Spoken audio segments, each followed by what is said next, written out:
Oi, William. Eu sou a Ângela Melim. Eu sou escritora, sou tradutora, faço parte do coletivo Lapa, que é um núcleo do PT no Rio de Janeiro. E aqui vou conversar com o professor William Campos. Ele vai dizer para mim aonde ele trabalha, o que ele faz como educador popular, e em seguida nós vamos conversar sobre as lutas populares brasileiras. Olá, bom dia, boa tarde, boa noite, seja quando você assistir. Queria dar os parabéns à Ângela pela persistência, né? Nesses tempos terríveis, né? Maior crise da humanidade nos últimos 75 anos. Eu sou professor de História e trabalho com educação popular em Maricá, onde fui secretário de Educação, fundei o Enseja, né, que é para pessoas que pararam de estudar há muitos anos, e atualmente coordeno o Pré-ENEM Popular da Prefeitura. Então, William, a gente sempre ouve falar que o povo brasileiro é pacífico, que não luta pelos seus direitos, mas não é bem assim, né? Nós temos uma história que é muito mal contada pela elite de muita luta do povo. E você, justamente, iria começar falando sobre isso, sobre as lutas contra a escravidão, que seria Palmares, o movimento abolicionista, a revolta dos malês, a revolta da chibata. São muitas lutas de que a gente tem pouca notícia, né, William? Olha, muito interessante a gente conversar sobre isso, porque eu acho que hoje é que o brasileiro está mais acomodado. Hoje é que ele tem que acordar mais. O brasileiro hoje é cúmplice de muitas coisas erradas pela sua omissão ou pela sua atividade sem ideologia e fanatizada. Na verdade, a nossa luta é uma tradição do nosso povo lá atrás. Nós tivemos aí muita resistência dos índios à presença portuguesa, guerras, inclusive. É claro que o opressor europeu, com toda a sua técnica, sua vida, sua história de guerras, leva uma vantagem. Depois nós vamos ter a chegada do negro, que foi as mãos e os pés do Senhor. Onde o Brasil funciona, tinha negro. Onde tinha negro, onde tem negro, o Brasil funciona. Foi assim no açúcar no século XVI, XVII, na mineração no século XVIII, no café no século XIX. Então, um dos momentos mais importantes da nossa história sempre são aqueles que estão ligados à luta dos negros. Por exemplo, o Zumbi dos Palmares é um herói verdadeiro, realmente muito mais importante, mas muito, muito, muito mais importante que Tiradentes.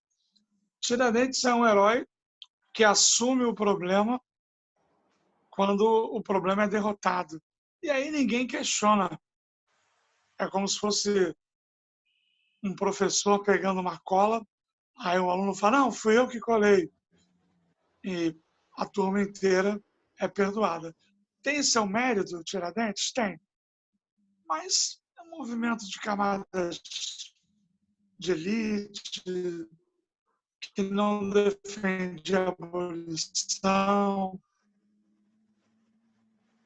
Então, Tiradentes é até feriado, né? Mas o Zumbi é muito mais importante. O Zumbi é a cara do Brasil, do nosso Brasil. Alguém que nasce livre, que é capturado, criado por religiosos, foge para Palmares no século XVII. A história de Zumbi é uma história política muito importante, porque Zumbi ele nasce mais ou menos já no 600 54, ele tem um peso, né? Porque em 1630 a Holanda invade o Brasil, lá em Pernambuco. E aí, como a Holanda invade pelo litoral, pelo mar, pela praia, os negros fogem para o interior e formam cada vez mais seus quilombos. O que é um quilombo? O quilombo é um conjunto de mocambos. O quilombo é um conjunto de mocambos. Uma cidade não é feita de bairros. Vários bairros compõem uma cidade. Então, o quilombo é um conjunto de mocambos. Não existe só Palmares, existiram vários quilombos em várias regiões do Brasil, inclusive Rio de Janeiro. Palmares é o mais simbólico, é o mais exemplar, digamos assim, o mais populoso. Ele vai ter um peso na história do Brasil. Seu auge é de 1630 até sua queda em 1694. Não é Zumbi que cria Palmares. Isso é um erro famoso. Zumbi nem nasceu ainda em 1630. O grande fundador, a grande liderança de Palmares, no seu início, é Ganga Zumba. Ganga Zumba vai montar um quilombo com regras, com estrutura, com quase 30 mil negros foragidos. Numa época em Portugal estava muito mal. Portugal tinha que combater os negros no interior, fugitivos, e combater os holandeses no litoral. Então, muito difícil para Portugal. Então, eu diria que a invasão dos holandeses no litoral nordestino ajudou muito dialeticamente a criação, crescimento e ampliação do Quilombo dos Palmares. O Quilombo, na minha opinião, é um paraíso de liberdade num Brasil desgraçado, num Brasil miserável, tipo esse que nós temos hoje. Esse Brasil desgraçado, miserável, esse Brasil do mal, ele era o Brasil do açúcar, que é uma atividade que tinha alto valor comercial na Europa, foi escolhida porque fixava o homem à terra, se adaptava às nossas condições naturais, e Portugal já sabia fazer. O índio, ele não é melhor nem pior que o negro. Cada um é cada um. Só que como Portugal não achou ouro no Brasil, como o espanhol achou na América Espanhola, Portugal usou o tráfico negreiro para acumular capital primitivo. E vai trazer bantos, sudaneses, vai trazer aquelas vidas, aquelas almas negras para cá, para a dor, para o sofrimento. A vinda dos negros para o Brasil equivale ao que os cristãos chamam de ida para o inferno. E a vida do negro ela vai ser muito humilhante. Tem um livro bom do Laurentino Gomes que fala sobre a escravidão, do início até Zumbi. Vale a pena. Mas é uma desgraça. Os negros eram as mãos e os pés do Senhor. Os negros eram a face do Brasil que funciona. O melhor do Brasil era o negro. E talvez ainda seja. Esse Brasil português desgraçado, violentado, estuprado, ele vai ter reações. Muitas vezes massacradas, muitas vezes esquecidas, muitas vezes não conhecidas. Mas Palmares é uma utopia, é um paraíso no meio do inferno, é um oásis no meio do deserto, é um sonho de liberdade, de autogestão no meio daquela merda que era o Brasil colonial, aquela desgraça das capitanias hereditárias, do governo geral e da Câmara dos Homens Bons. Então, Palmares é um sonho que era real, com quase 30 mil negros, policultura, classe dominante, classe dominada, organização militar. Então, eu queria muito que vocês levassem em consideração o que é uma cidade negra Não tem aquele conjunto de música popular? Cidade Negra. O Quilombo é uma cidade negra. E Zumbi vai entrar com calma na nossa aula. Porque de 1630 até 1654, quando Zumbi nasceu, muitas vitórias os negros tiveram. Só que, no ano de 1654, os holandeses foram expulsos do Brasil. A gente não sabe o que é pior, se é o português ou se é o holandês. Tudo é ruim, mas qual é o pior realmente é difícil. E quando o holandês foi expulso, o que acontece quando o holandês é expulso? O português ele vai ter um pouco mais de tranquilidade para focar na perseguição aos quilombos, nos negros foragidos, retomar a atividade açucareira em crise e em decadência por causa da concorrência holandesa nas Antilhas. Os portugueses, eles, depois de muitas idas e vindas, eles vão propor um acordo para os negros. Em 1674, Portugal vai propor um acordo aos negros de Palmares, que era um acordo simples. Os negros que estivessem em Palmares seriam livres, para sempre, legalmente. E os negros que estivessem fora continuariam escravos. Então, quem fugiu, fugiu.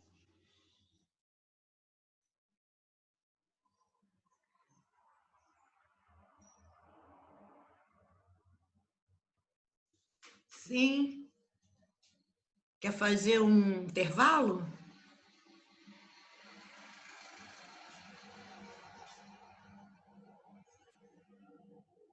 Você está me ouvindo?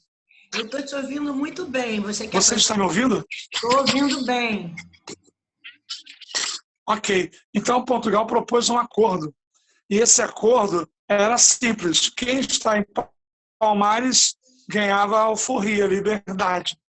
Quem não está, negro, continuava escravo. Depois de muitas lutas, muitas batalhas, o governo do Palmares, o Quilombo, Gangazumba, aceitou o acordo com Portugal. Aceitou. Como se fosse a paz. E isso dividiu os negros. Ao voltar a Palmares, achando que tinha feito um grande acordo, Gangazumba foi questionado. E um desses questionadores foi Zumbi, o jovem Zumbi. O jovem Zumbi, com 20 anos de idade, 24 em 1678, o jovem Zumbi questionou esse acordo, que era uma armadilha, o que garantia a confiança em Portugal, como abandonar os negros que não estavam em Palmares. Então o Zumbi derrota Gangazumba, mata Gangazumba, toma o poder e rejeita o acordo com Portugal. Rejeita o acordo com Portugal. Ou seja, vai haver uma revolução dentro do homem de Palmares. Gangazumba perde o controle do poder e Zumbi rasga o acordo com Portugal. Zumbi abre mão da sua liberdade, que estava garantida pelo acordo com Portugal. Zumbi abre mão da sua liberdade para defender a liberdade de todos os negros, para sonhar com o Brasil sem escravidão. E depois disso, muitas batalhas vão acontecer, Zumbi vai vencer várias vezes. Achavam que Zumbi era um deus imortal. Ele montou um cerco real dos macacos, uma muralha de 3 negros de altura, 5,40 m, e Portugal não conseguia passar. Só que tem gente ruim para tudo. E Portugal se aliou aos bandeirantes, a Domingos Jorge Velho. Esse bandeirante chamado Domingos Jorge Velho, esse bandeirante simplesmente vai contratar o maior número de mercenários bandidos, trastes, cafajestes da época, e através de uma bandeira chamada sertanismo de contrato, vai destruir Palmares, depois de muita luta. em 1694, 95. Zumbi consegue fugir com 200, 300 soldados. Mas um negro ligado a Zumbi, chamado Soares, vai ser capturado e espancado, muito espancado. Soares vai entregar onde estava Zumbi. Zumbi vai ser preso, morto, esquartejado e vai ter sua cabeça colocada em cima de uma lança na praça principal de Recife. Tipo assim, tá vendo o que fizemos com o seu líder? Tá vendo que Zumbi não é Deus? Então a morte de Zumbi, infelizmente, foi um marco para os escravistas. E uma tristeza para nós abolicionistas.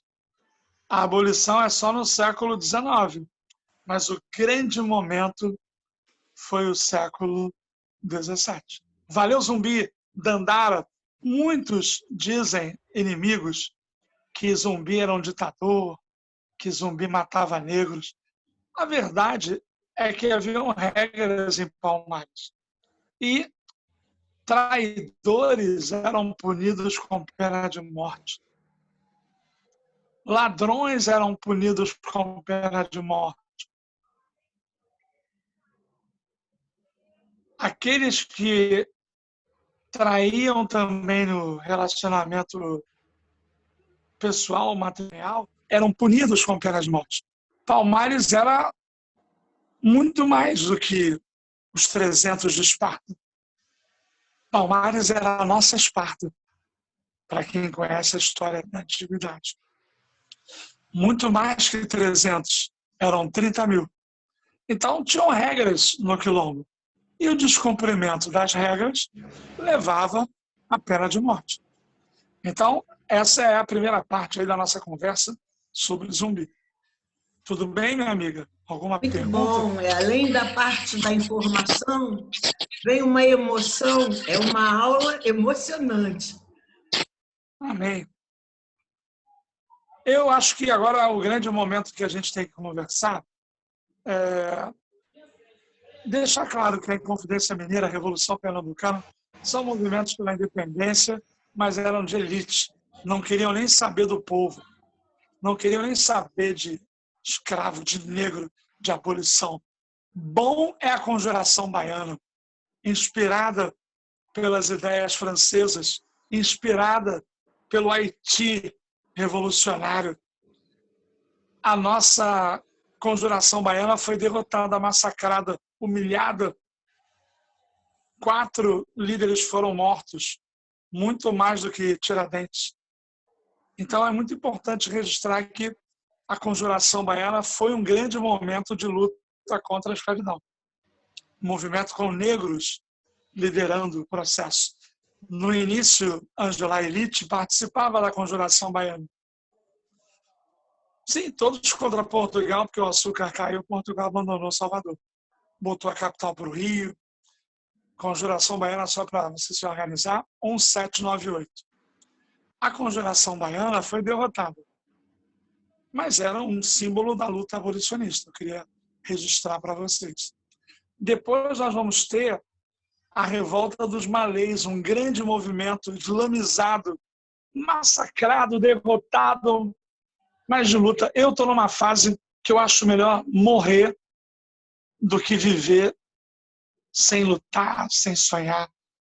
Sabe, qual é a diferença entre os que morrem na luta e os que vivem sem luta? É uma reflexão. Pelo menos a história lembra deles. E nós respeitamos essa luta. Então, malês na Bahia é um movimento que não tem muita projeção em quantidade, mas tem um marco de ser abolicionista, de ter a influência do islamismo no Brasil. É um movimento muito curioso, muito interessante. Tivemos a cabanagem lá no norte, né, que vai matar os pobres que moravam em cabanas à beira dos rios, os cabanos. Mercenários vão ser contratados para matar todos. E muitos negros eram cabanos, sonhadores, apesar de ser um movimento pouco conhecido no período regencial. Tivemos a balaiada no Maranhão. A balaiada, todos nessa faixa de 35 a 40, 1835, 1840, a balaiada, ela é um movimento no Maranhão dos fazedores de balaio, negros, gente que queria autonomia, liberdade.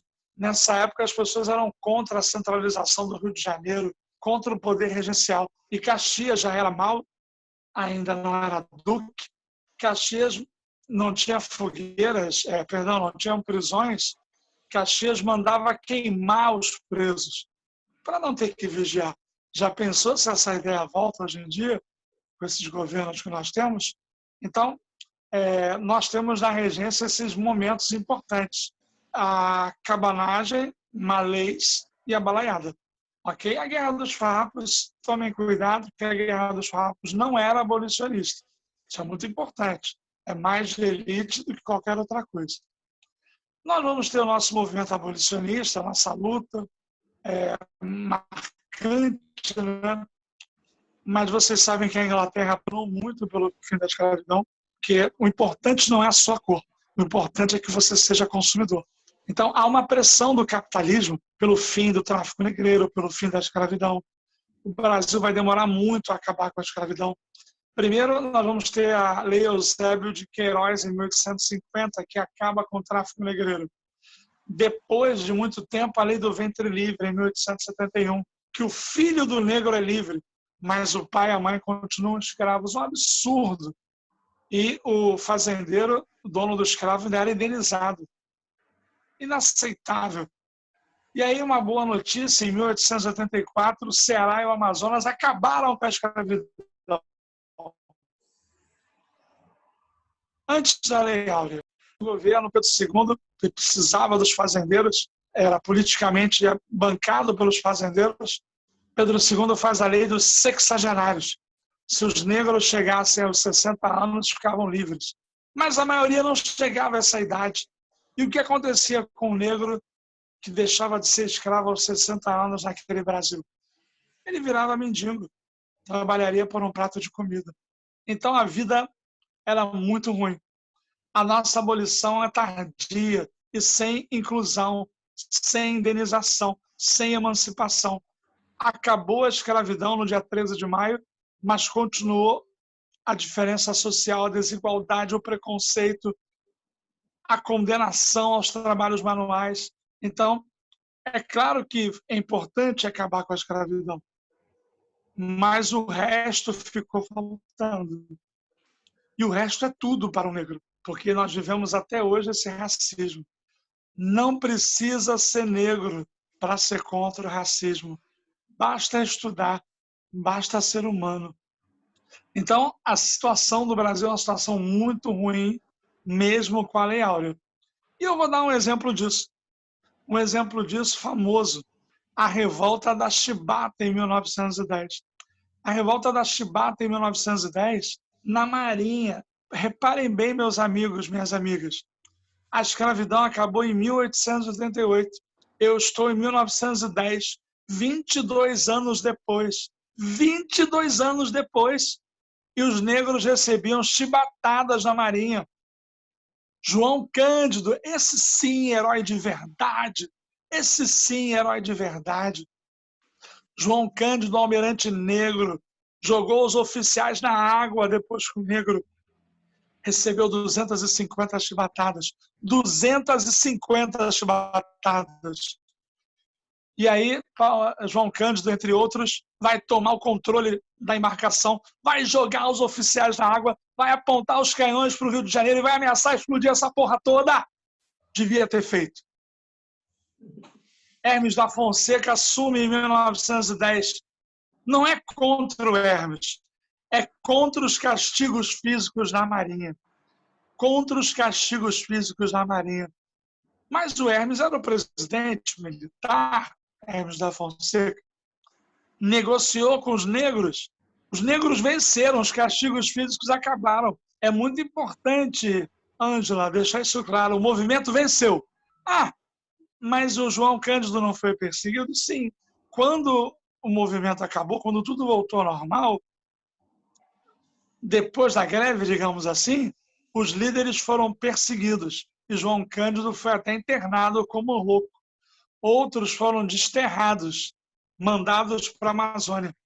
Então, é muita luta, muita luta, muita luta, até a gente chegar a 88, a Constituição que transformou o racismo em crime inafiançável, até a gente chegar nas cotas raciais, até a gente chegar em algumas vitórias pequenas, mas vitórias que a luta contra o racismo possui. Somos todos escravos enquanto existiu o racismo. Então, viva os poetas, expressionista, negro, advogado. Então, essa história ela não vai acabar. Infelizmente, enquanto houver um branco racista, a luta contra a escravidão, a luta contra o racismo não vai acabar. Então, essa é a minha contribuição para ti, minha amiga. Obrigada, William. Mande para mim que eu vou mandar para os meus alunos também. Eu queria te perguntar, nós temos um movimento negro bastante vigoroso aqui no Brasil. E no mundo Vida todo... longa ao MNU! Oi? Vida longa ao MNU!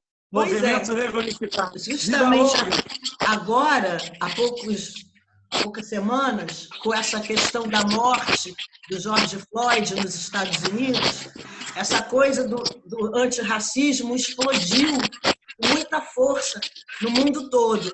E o que você diria, para fechar, levando em conta o nosso movimento negro e a luta de agora, com essa história maravilhosa que você contou de uma maneira mais maravilhosa ainda?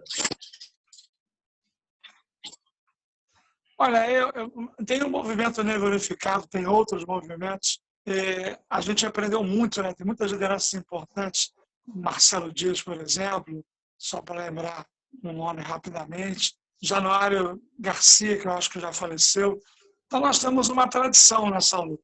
Eu acho que o movimento negro ele sofre como todos os movimentos de esquerda. Às vezes ele tem um declínio. Só que o racismo é tão forte, o racismo é tão presente que não há como a gente escapar disso. Por exemplo, nós temos o Dia da Consciência Negra, temos o feriado de Zumbi, o grande feriado, 20 de novembro, que muita gente questiona. Então, eu acho que esses eventos aí, como nós estamos fazendo, quanto mais você conseguir repercutir, mais vai ser importante. Porque o negro é lindo, a negra é linda. E, na verdade, quem não gosta de negro, quem não gosta de negra, não deveria fazer parte do nosso país. Porque o nosso país é um país negro. Isso aí. Muito obrigada, William. Um beijo bem grande para você. E força, hein? Essa gravação vai para o maior número possível de pessoas para espalhar esse pensamento tão bonito, tão libertário. Amém. Beijo. Beijo.